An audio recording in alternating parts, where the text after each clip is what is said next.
আজকে একটু তাড়াতাড়ি কাজ থেকে বাড়িতে এসো, কেমন? কিন্তু কেন টুনি, কি হয়েছে? তোমার শরীর খারাপ নাকি? বলো আমাকে। আরে শান্ত হও, অস্থির হইও না। আমার কিছুই হয়নি। আসলে আজকে আমাদের ডিম থেকে ছানা বেরিয়ে আসবে, তো তাই আর কি বলছিলাম। সত্যি বলছো?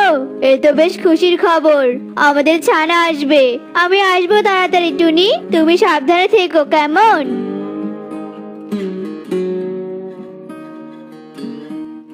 সৃষ্টিকর্তা, তোমাকে অনেক ধন্যবাদ আমাদের ঘর আলোকিত করে কন্যা সন্তান পাঠানোর জন্য। সোনা মা, তুই কি খাবি বল আমাকে। তোর ক্ষুধা লেগেছে তাই না? মা, বাবা কোথায়? বাবাকে দেখছি না কেন? বাবার কোলে না ওঠা পর্যন্ত আমি কিছুতেই কিছু খাবো না। বলো মা, বাবা কোথায়? আমার সোনা, তোর বাবা কাজ করতে গিয়েছে। তুই একটু অপেক্ষা কর, খুব তাড়াতাড়ি ফিরে আসবে বলেছে তোর বাবা।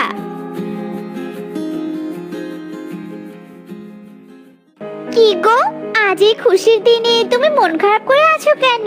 তবে কি তুমি কন্যা সন্তান দেখে মন খারাপ করেছো? টুনি, উল্লু দাদা আমাকে কাজ থেকে বের করে দিয়েছে। আমি গরিব বলে। এখন এই সংসার চালাবো কি করে?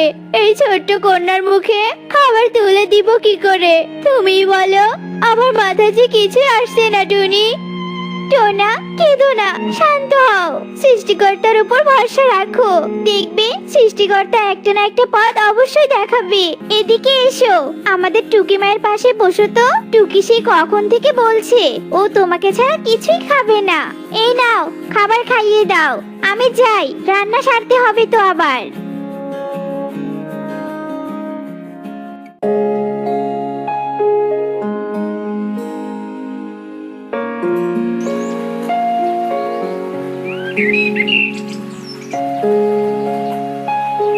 টুনি, আমি কাজ খুঁজতে যাচ্ছি। তুমি আর টুকি সাবধানে থেকো কিন্তু।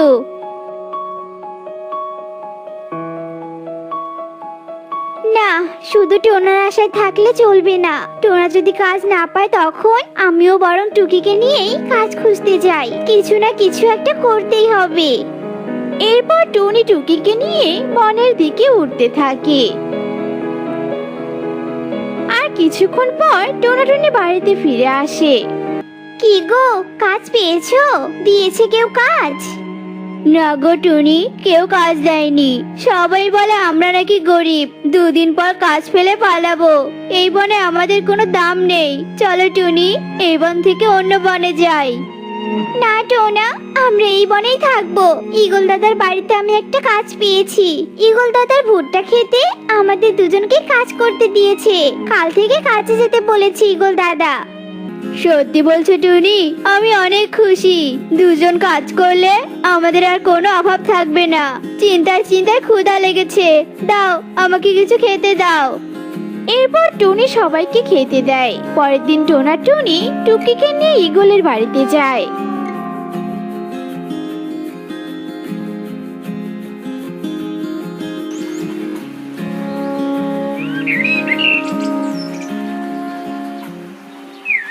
তোরা এসেছিস? আয় আয়, আমি অনেক বিশ্বাস করে তোদের কাজটা দিয়েছি। শোন, তোরা অনেক সততার সাথে কাজ করবি আর মাস শেষে সঠিক পারিশ্রমিক পাবি, বুঝেছিস? দেরি করিস না, যা গিয়ে কাজে লেগে পড়।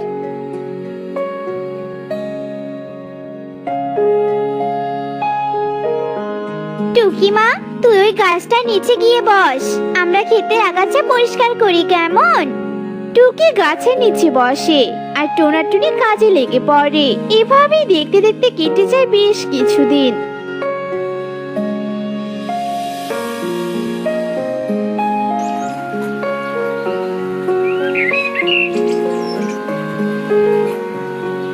একদিন যজ্ঞ আর কণিকা তাদের বাড়িতে বলতে থাকে, জানো যজ্ঞ, ঈগলের ক্ষেতে অনেক সুন্দর ভুট্টা হয়েছে। এবার ঈগল মোড়ল থেকে বনের রাজা হয়ে যাবে। ওই ঈগলের এমন উন্নতি আমার একদম সহ্য হচ্ছে না গো। কণিকা, চিন্তা করো না, আমি সেটা হতে দিব না।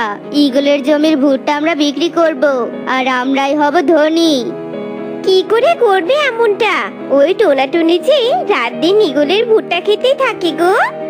টোনাটুনিকে হাত করে নিব, ওদের টাকার লোভ দেখাবো, আর লোভে পড়েই ওরা আমাদেরকে সব ভুট্টা দিবে, বুঝেছো? তাহলে আর দেরি কেন, চলো এক্ষুনি।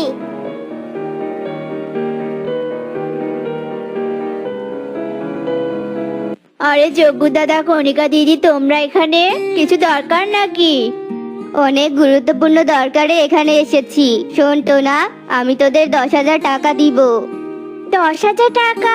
কিন্তু কিসের জন্য দাদা? ঈগলের এই ভুট্টা ঈগলের অজান্তে আমাদেরকে দেওয়ার জন্য। বল, তোরা কি আমার কথায় রাজি? দাদা, অনেক বলেছো, আর না। ঈগল দাদা আমাদের বিশ্বাস করে এই কাজ দিয়েছে, আমরা তার বিশ্বাস ভাঙতে পারবো না। বাটপার, চলে যাও, চলে যাও এখান থেকে, নয়তো ঈগল দাদাকে ডেকে সব বলে দিব। তোরা আমাদের অপমান করে ঠিক করলি না। চলো কণিকা, এর ফল কিন্তু তোরা পাবি। সামান্য শ্রমিক হয়ে কত বড় কথা! যোগ্য, এদের শাস্তির ব্যবস্থা করো। এদের শাস্তি দেওয়ার বুদ্ধি আমার জানা আছে। শোনো কণিকা, আমাদের কি করতে হবে শোনো। এরপর যোগ্য কণিকাকে তার বুদ্ধির কথা খুলে বলে।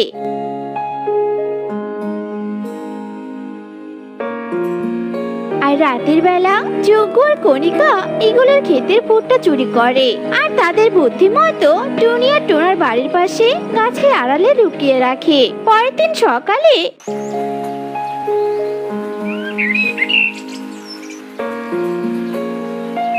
ঈগল তার ভুট্টা খেতে ভুট্টা না দেখে কাঁদতে থাকে আর বলতে থাকে, হায় হায় রে, আমার কি সর্বনাশ হলো! কে আমার সব ভুট্টা চুরি করলো রে! হায় হায় রে, এবার কি হবে আমার? কে আবার চুরি করবে দাদা? তোমার বিশ্বস্ত ওই টোনাটুনি চুরি করেছে। আমি নিজের চোখে দেখেছি। ভুট্টাগুলো নিয়ে গিয়ে ওদের ঘরের নিচে গাছের আড়ালে লুকিয়ে রেখেছে। বিশ্বাস না হলে তুমি নিজের চোখে দেখে এসো। চলো চলো, আমি নিয়ে যাই তোমাকে।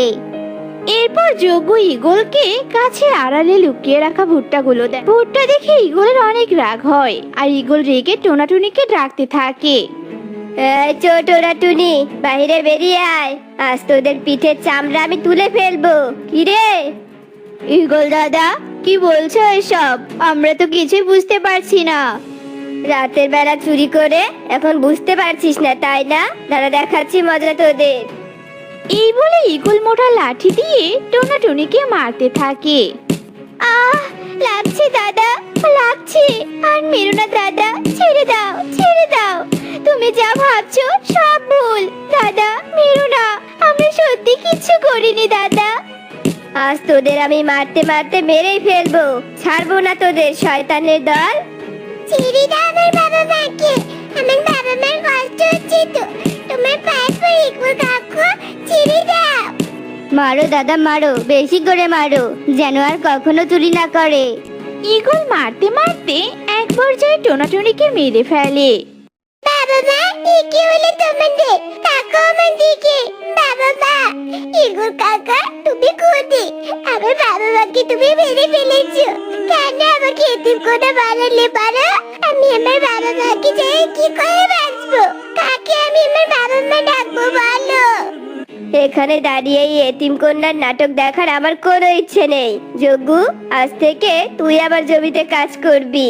আমি আসছি, ভুট্টার বস্তাগুলো নিয়ে আয় তো।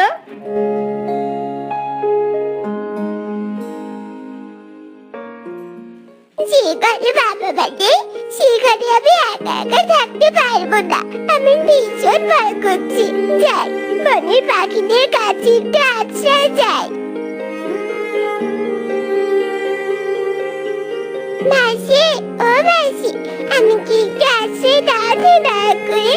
আমি রাতে তোমার এখানে থেকে আবার আমার ঘরে ফিরে যাবো। আমার ঘরে থাকতে যে বড্ড ভয় লাগছে গো মাসি।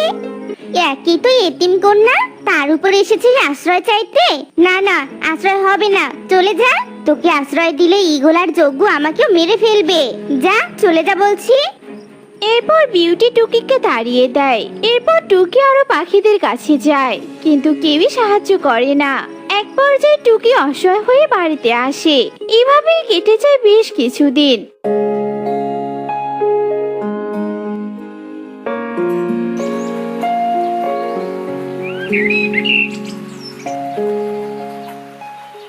একদিন সকালে দুদিন থেকে ঘরে কোনো খাবার নেই। বাবা মায়ের রেখে যাওয়া খাবারটা সব শেষ। এখন আমি কি খাবো? আমাকে তো কেউ কাজও দিবে না। ওই খুনি ইগল আমার বাবা মাকে মেরেছে। ওই খুনি আমাকে খাবার দিবে। যাই, ওর বাড়িতে যাই।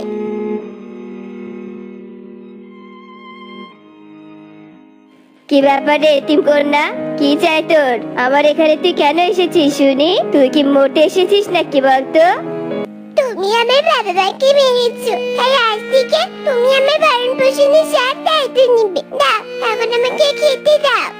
হা হা হা, যোগ্য এই এতিম কন্যা বলে কি রে, আমি নাকি ওর ভরণ পোষণের দায়িত্ব নিব? হা হা হা। না নিলে আমি পুলিশের কাছে তোমাদের অপরাধের কথা বলে দিব। কি বললি? তোর সাহস তো কম নয় পুচকি, মেয়ে হয়ে আমাকে ধমক দিস? যোগ্য, মার এই মেয়েকে। যজ্ঞ যেই না টুকিকে মারতে যাবে তখনই টোনাটুনির আত্মা আসে। এই এই কে তোরা? ওর সামনে দাঁড়ালি কেন? আমরা আত্মা, আমরা ওর বাবা মা, যাকে তোমরা নিরপরাধে মেরেছো। কি তোমরা আত্মা? ওরে বাবা রে, আত্মা ভাই বোন, আমাদের ক্ষমা করে দে। আমরা এমন অন্যায় আর কখনো করব না। তোদের মেয়েকে আজ থেকে আমি আমার কাছে রাখবো। ওরে বাবা রে, কি যে ভয় লাগছে। আমার মেয়ের দায়িত্ব নিতে চেয়েছিস জন্য তোকে ছেড়ে দিলাম, নয়তো মেরেই ফেলতাম। কান খুলে শুনে রাখ, আমার মেয়ের কোনো ক্ষতি হলে আমরা আবারও আসবো আর তোকে সাথে নিয়ে যাব। না না, কোনো ক্ষতি হবে না। টুকি মা, আয় মা, আমার বুকে আয়। এরপর ঈগল টুকিকে জড়িয়ে ধরে আর টোনাটুনির আত্মা অদৃশ্য হয়ে যায়। এরপর থেকে টুকি অনেক সুখে ঈগলের ঘরে বাস করতে থাকে। আহা, আমি কত সুন্দর দুটো ডিম দিয়েছি। এবার শুধু ডিম ফুটে ছানা বের হবার পালা। ইস, আমার যে কি ভালোটাই না লাগছে। এদিকে বাঘ একটা ছানার জন্ম দেয় আর সেই ছানাকে দেখে সেও আনন্দে হাসতে থাকে। আমার গুলুমুলু সোনা ছানা, তোকে পেয়ে আমার কতই না শান্তি লাগছে। আমার তো বয়স হয়ে যাচ্ছে, আর এই জঙ্গলের জন্য তো নতুন একটা রাজার প্রয়োজন।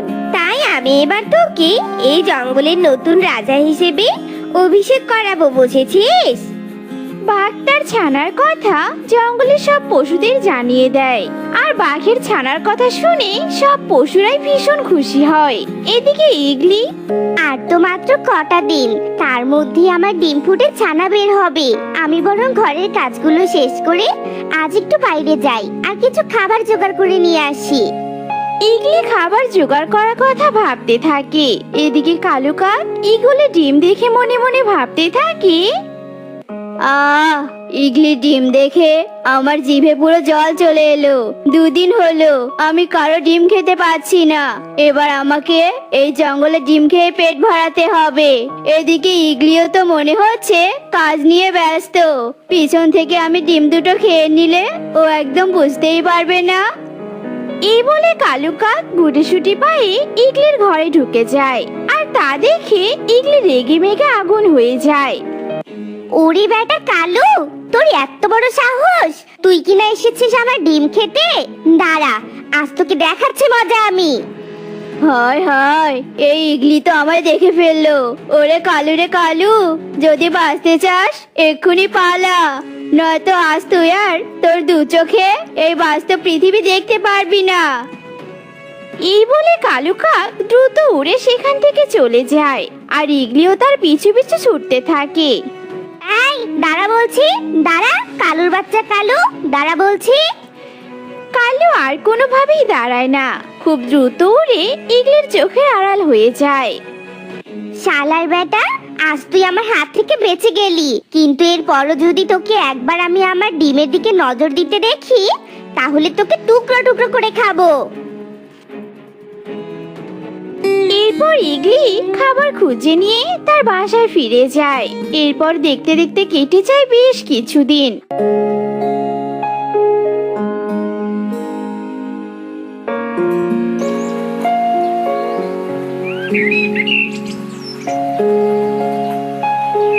আর এরই মধ্যে ইগলির ডিম ফুটে ছানা বের হয়। কি মজা, আমার ডিম ফুটে ছানা বেরিয়েছে। এখন তো আমার ছানাগুলোকে পাহারা দিয়ে রাখতে হবে।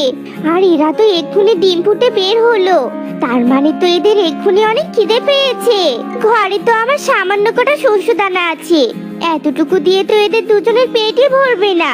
মারে, তোরা দুজনে এই খাবারটুকু খেয়ে নে, আমি এক্ষুনি তোদের জন্য পুষ্টিকর খাবার নিয়ে আসছি। পুষ্টিকর খাবার না খেলে যে তোরা শক্তিশালী হয়ে বড় হতে পারবি না। দাও দাও, আমাকে খেতে দাও। এরপর ইগলি তার দুই ছানাকে খাবার খাওয়াতে থাকে। ওইদিকে বাঘ সবাইকে এক জায়গায় একত্রিত করে আর সবার উদ্দেশ্যে বলতে থাকে, তোমরা সবাই আমার কথা মন দিয়ে শোনো।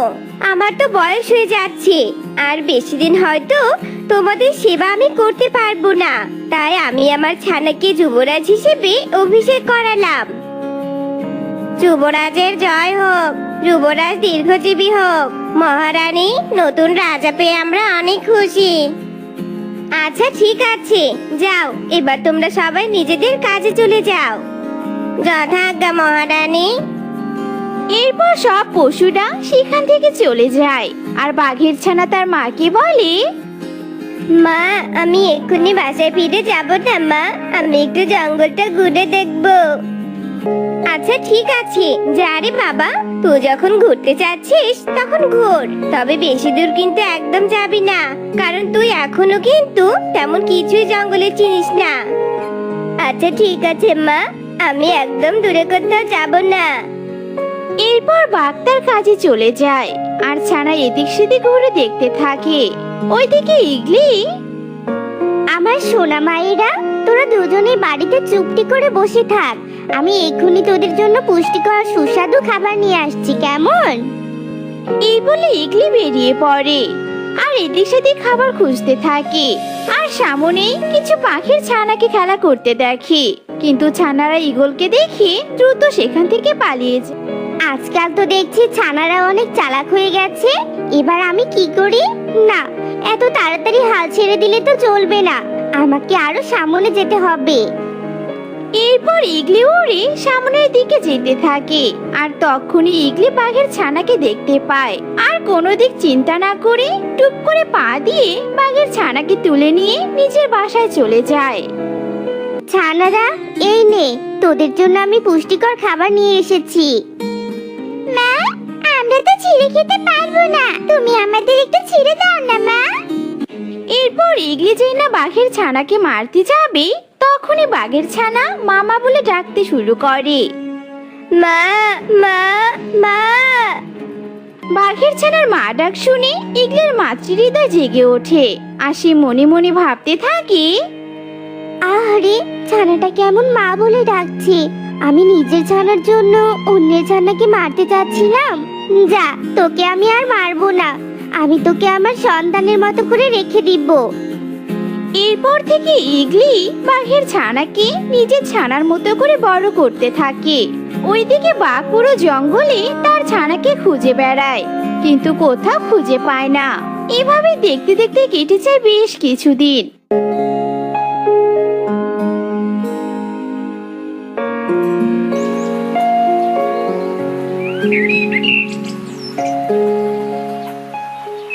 এরপর একদিন ইগলি খাবারের খোঁজে বাহিরে যায় আর কালু কাক তার ছানাগুলোকে খাওয়ার জন্য তার বাসায় আসে। এবার তোরা কোথায় পালাবি? ডিম খেতে পারিনি, তাতে কি হয়েছে? এবার আমি তোদের খেয়ে নিব। এই বলে যেই না কালু ছানাদের খেতে যাবে তখনই সেখানে ইগলি চলে আসে আর মনে মনে কিছু একটা ভেবে বলে, কালু কাক, আমি জানি তুমি অনেক ক্ষুধার্ত, তাই তো তুমি বারবার আমার ছানাগুলোকে খেতে আসছো। শোনো, কষ্ট করে আর এদেরকে খেও না, আমি তোমাকে মিষ্টি আঙ্গুরের সন্ধান দিচ্ছি, ওখানে গিয়ে তুমি পেট ভরে আঙ্গুর খেয়ে এসো। কোথায় যাব আমি? জঙ্গলের দক্ষিণে আঙ্গুর বাগানে। ইগলির কথা শুনে কালু বাড়ি থেকে বেরিয়ে আঙ্গুরের বাগানে চলে যায় আর টুপ করে আঙ্গুর ছিঁড়ে মুখে দেয়। ওয়াক থু, কি টক আঙ্গুর রে! একাই তো আঙ্গুর খেলাম টক, তার উপর আবার শিকারীদের ফাঁদে পড়লাম। দেখলি দুষ্টু কালু কাক, তোর দুষ্টুমির কেমন শাস্তি আমি তোকে দিলাম। আমি তোকে আমার বাসায় উড়ে যেতে দেখেছিলাম, আর তারপর ভাত পেতে আমি বাড়ি ফিরে গিয়েছি। আমাকে তুমি ছেড়ে দাও ইগলি দিদি, ছেড়ে দাও আমাকে। চুপ, তোর কোনো ছাড়াছাড়ি নেই। এখন থেকে তুই এখানেই থাকবি আর টক আঙ্গুর খেয়ে জীবন পার করবি, বুঝলি? মহারানী, ওই তো আমাদের যুবরাজ। ওই দুষ্টু পাখি আমাদের যুবরাজকে আটকে রেখেছে। আজ তো আমি সব কটাকে গিলে খাবো। এই বলে বাঘ ইগলিকে আক্রমণ করতে যাবে, বাঘের ছানা বলে ওঠে, মা, তুমি ইগলি মাকে মেরো না মা। ইগলি মা আমার কোনো ক্ষতি করেনি। আমাকে ইগলি মা অনেক আদর করে তার কাছে রেখে দিয়েছে, জানো? তুই সত্যি বলছিস বাবা? হ্যাঁ মা, আমি সত্যি বলছি। বরং ওই দুষ্টু কাক আমাদের খাওয়ার জন্য তাড়া করেছিল, তাই ঈগল মা ওকে আচ্ছা করে শিক্ষা দিয়েছে। ঈগল পাখি, তোমাকে অনেক ধন্যবাদ। তুমি আমার ছানাকে বাঁচিয়ে অনেক ভালো কাজ করেছো। এবার তো এই কালুকে খেয়ে নিব আমি। না, ও টক আঙ্গুর খেয়ে ওখানে বেঁচে থাকবে। এরপর সবাই সেখান থেকে চলে যায় আর কালু কাক বন্দি থেকে টক আঙ্গুর খেয়ে জীবন কাটাতে থাকে। টুনি, আমি বাদাম জমিতে যাচ্ছি। আজকে বাদাম জমির আগাছা পরিষ্কার করতে হবে, তাই ফিরতে একটু দেরি হবে। তুমি বাড়িতে সাবধানে থেকো, কেমন? ঠিক আছে টোনা, তুমিও সাবধানে কাজ করবে, কেমন? এরপর টোনা বাদাম জমিতে আসে আর বাদাম জমি দেখে বলতে থাকে, আরে বাদামের পাতাগুলো এমন হলুদ হয়েছে কেন? এটা তো একটা রোগ। এই রোগের জন্য তো বাদামের জমিতে কীটনাশক দিতে হবে। আগে আগাছাগুলো পরিষ্কার করি, তারপর এটা নিয়ে ভাববো। টোনা আগাছা পরিষ্কারের কাজে লেগে পড়ে। কিছুক্ষণ পর টোনা মন খারাপ করে বাড়িতে ফিরে আসে। এ কি টোনা, তোমার মন খারাপ কেন? কি হয়েছে তোমার, বলো আমাকে। বাদাম জমির কিছু হয়েছে নাকি? হ্যাঁ টুনি, বাদাম গাছের পাতা হলুদ হয়েছে, তাই পুরো জমিতে অনেক কীটনাশক দিতে হবে। আর কীটনাশক দিতে না পারলে পুরো বাদাম জমির বাদাম গাছ পচে যাবে আর ফলন ভালো হবে না গো। কীটনাশক দিলে যদি ভালো হবে, তাহলে কীটনাশকই দাও। এত চিন্তা কেন করছো বলো তো? টুনি, কীটনাশক কিনতে অনেক টাকা লাগবে, আর অত টাকা তো আমাদের ঘরে নেই। কিভাবে কীটনাশক কিনবো বলো? টোনা, তুমি বরং যোগ্য দাদার কাছে যাও আর ওনার কাছ থেকে কিছু টাকা ধার নিয়ে এসো। পরে আমরা বাদাম বিক্রি করে যোগ্য দাদার টাকা পরিশোধ করে দিব। হ্যাঁ টুনি, এটা তুমি একদম ঠিক বলেছো। আমি এক্ষুনি যাচ্ছি টাকা ধার নিতে। টোনা আর দেরি না করে যজ্ঞর কাছে আসে আর বলতে থাকে, যজ্ঞ দাদা, অনেক বড় বিপদে পড়ে তোমার কাছে এসেছি। দাদা, আমাকে কিছু টাকা ধার দাও তো। আসলে আমার বাদাম জমিতে রোগ দেখা দিয়েছে, কীটনাশক দিতে হবে। দয়া করো দাদা, আমাকে কিছু টাকা ধার দাও। এই, আমি কি টাকার ব্যাংক নাকি? হ্যাঁ, যে চাইলেই তোকে দিয়ে দিব? আমার কাছে কোনো টাকা নেই, থাকলেও তোর মতো গরিবকে টাকা ধার দিব না আমি। চলে যা, চলে যা এখান থেকে বলছি। দাদা, রাগ করো না, আমি বাদাম বিক্রি করে দিয়ে দিব তোমার সব টাকা। দাও না দাদা কিছু টাকা। তুই সোজা কথা যাবি না, আমি বনের পাখিদের ডেকে তোকে তাড়ানোর ব্যবস্থা করছি, দাঁড়া। যজ্ঞর মুখে হুমকি শুনে টোনা আর কিছু না বলে কবুতরের বাড়িতে আসে আর টাকা চায়, কিন্তু কবুতর টোনাকে তাড়িয়ে দেয়। টোনা এক পর্যায়ে অসহায় হয়ে বাড়িতে ফিরে আসে। কি গো, পেয়েছো টাকা? মন খারাপ করে আছো কেন, বলো আমাকে। টুনি, আমরা গরিব বলে কেউ আমাকে টাকা ধার দিতে রাজি হয়নি। সবাই দূর দূর করে তাড়িয়ে দিয়েছে। এবার বাদামের ফলন ভালো হবে না গো। টোনা, চিন্তা করো না, আমার কাছে মায়ের দেয়া শেষ সম্বল একটা গহনা আছে। তুমি ওই গহনাটা বিক্রি করে কীটনাশক নিয়ে এসো টোনা। না না, আমি এটা করতে পারবো না, আমার বিবেকে যে বাঁধবে টুনি। টোনা শোনো, বাদাম বিক্রি করে যে টাকা পাবে, সেই টাকা দিয়ে তুমি আমাকে একটা নতুন গহনা কিনে দিও, তাহলেই হবে। এখন আর দেরি না করে তাড়াতাড়ি গহনাটা নিয়ে বাজারে যাও। টোনা গহনাটা নিয়ে বাজারে যায় আর সেটা বিক্রি করে কীটনাশক কিনে আনে আর বাদামের জমিতে কীটনাশক দেয়। এভাবেই কেটে যায় বেশ কিছুদিন।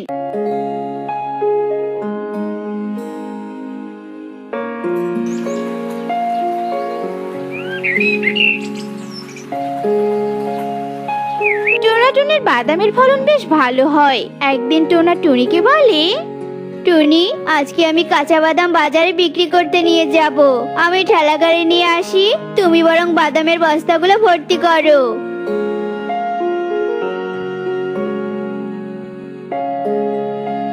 এসো এসো দাদা দিদিরা, নিয়ে যাও নিয়ে যাও কাঁচা বাদাম, টাটকা কাঁচা বাদাম, মাত্র 100 টাকা কেজি। এসো এসো। মা, আমি কাঁচা বাদাম খাবো। আমি কি কাঁচা বাদাম কিনে দাও না মা? ওই যে কাঁচা বাদাম বিক্রি করছে। ও মা, দাও না কিনে কাঁচা বাদাম। না না, কাঁচা বাদাম খেলে তোর পেটে সমস্যা হবে, পেট ব্যথা করবে, বুঝেছিস? এমন জেদ করিস না আমার সোনা, তোকে আমি অন্য কিছু কিনে দিব। চল চল তুই দিকে। বিউটি পারুলকে অন্যদিকে নিয়ে যায়। তখনই টোনার কাছে যজ্ঞ আসে আর বলতে থাকে, এই বোকা টোনা, তোর এই কাঁচা বাদাম কেউ কিনবে না, বুঝেছিস? যা নিয়ে যাই সব বাড়িতে, বাড়িতে গিয়ে তুই আর তোর বউ এসব খাস। হা হা হা। এই বলে যজ্ঞ চলে যায়। টোনার কাঁচা বাদাম কেউ কিনে নেয় না। টোনা অসহায় হয়ে বাদাম নিয়ে বাড়িতে ফিরে আসে। কি ব্যাপার টোনা, বাদাম ফিরিয়ে আনলে যে? তাছাড়া কি করব বলো, কেউ কাঁচা বাদাম কিনে নিতে চায় না। মনে হয় টুনি, আমরা ধনী হতে পারবো না। এই কাঁচা বাদাম আমাদের ঘরেই পড়ে থাকবে। টোনা, আমার মাথায় একটা বুদ্ধি এসেছে। এই কাঁচা বাদামগুলো আমরা ভাজবো, আর তুমি কালকে সেই ভাজা বাদাম বাজারে বিক্রি করবে। দেখবে সবাই অবশ্যই ভাজা বাদাম কিনে নিবে। ঠিক আছে, সেটা কালকেই দেখা যাবে টুনি।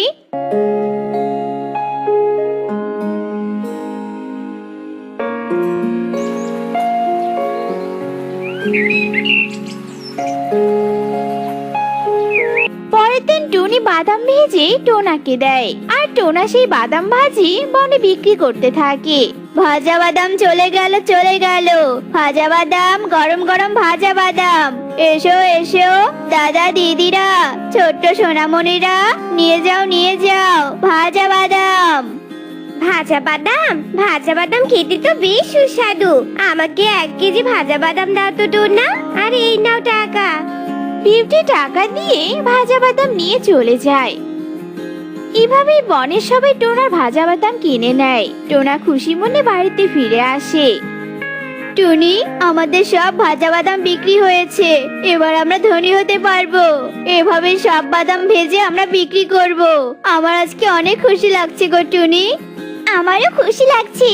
আর হ্যাঁ শোনো টোনা, আমরা আবারও জমিতে বাদাম চাষ করব, বুঝেছো? আমিও এটাই ভেবেছি, কালকেই জমি চাষ করতে হবে। আচ্ছা, এসব রাখো এখন, আমাকে খেতে দাও তো, অনেক ক্ষুধা লেগেছে। টুনি টোনাকে খেতে দেয়।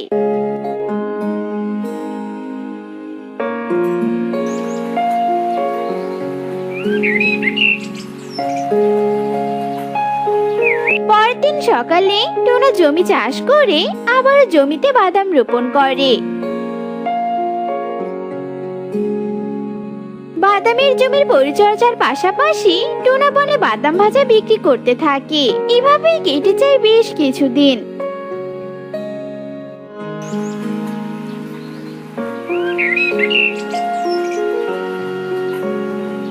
বাদাম ভাজি বিক্রি করে টোনাটুনি অনেকটা ধনী হয়। টোনাটুনির এমন উন্নতি দেখে কবুতরের বেশ হিংসে হয়। একদিন কবুতর বলতে থাকে, একবার বাদাম ভাজা বিক্রি করে এই বেটা টোনা অনেক ধনী হয়েছে। টোনা সেই লোভে আবারও বাদাম চাষ করেছে। এবার তো টোনা তুই আর ধনী হতে পারবি না। আমার নজর পড়েছে তোর ওপর। আমি তোর জমির সব বাদাম চুরি করব, আর আমিই হব ধনী। হা হা হা। কিন্তু একা একা তো সব বাদাম চুরি করতে পারবো না, কাউকে আমার সাথী হিসেবে নিতে হবে। কিন্তু কাকে নিব? পেয়েছি, যজ্ঞকে আমি সাথী হিসেবে নিব। যাই, যজ্ঞর কাছে যাই। এরপর কবুতর যজ্ঞর কাছে আসে আর চুরির কথা যজ্ঞকে খুলে বলে। আর যজ্ঞ কবুতরের কথায় রাজি হয়ে যায়। আমি এবার চলি রে, রাতের বেলা বস্তা নিয়ে টোনার জমিতে যাব, বুঝেছিস? কবুতর চলে যায়। টোনা একটা গাছে আড়ালে লুকিয়ে যজ্ঞর কবুতরের সব কথা শোনে আর মনে মনে ভাবতে থাকে, আমার বাদাম চুরির পরিকল্পনা করা হচ্ছে। আজ তো চুরির মজা বোঝাবো তোদের। যাই, তাড়াতাড়ি টুনিকে গিয়ে সবটা খুলে বলি। এরপর টোনা টুনিকে সব কথা খুলে বলে। টোনা, এক্ষুনি যাও, পুলিশকে গিয়ে সব খুলে বলো, আর পুলিশকে সাথে ডেকে আনবে। আজ প্রমাণ সহ হাতে নাতে চোরকে ধরে পুলিশে দিব। টোনা টুনির কথা মতো পুলিশের কাছে যায় আর পুলিশকে সব ঘটনা বলে সাথেই পুলিশকে নিয়ে আসে। রাতের বেলা যজ্ঞর কবুতর যেই না টোনা টুনির জমিতে বাদাম তুলতে ধরে, ঠিক তখনই ওদের সামনে পুলিশ আর টোনা টুনি আসে। এখন বাদাম তুলে আর কোনো লাভ নেই, এখন তোরা সোজা থানায় চলে যাবি। তোরা টুনি, তোরা এখানে? আমাদের ক্ষমা করে দে রে ভাই, আমরা এমন কাজ আর কখনো করব না, দয়া করে আমাদের পুলিশে দিস না। সেদিন আমাদের টাকা ধার দাওনি, আর আজ সোজা চুরি করতে এসেছো? চোর, লোভী, শয়তান কোথাকার! পুলিশ অফিসার, এদের নিয়ে যান। এরপর পুলিশ ওদের ধরে নিয়ে যায়। এরপর থেকে টোনা টুনি বেশ সুখেই দিন কাটাতে থাকে। তো বন্ধুরা, আমাদের আজকের গল্পটি তোমাদের কাছে কেমন লেগেছে তা কমেন্টে জানাতে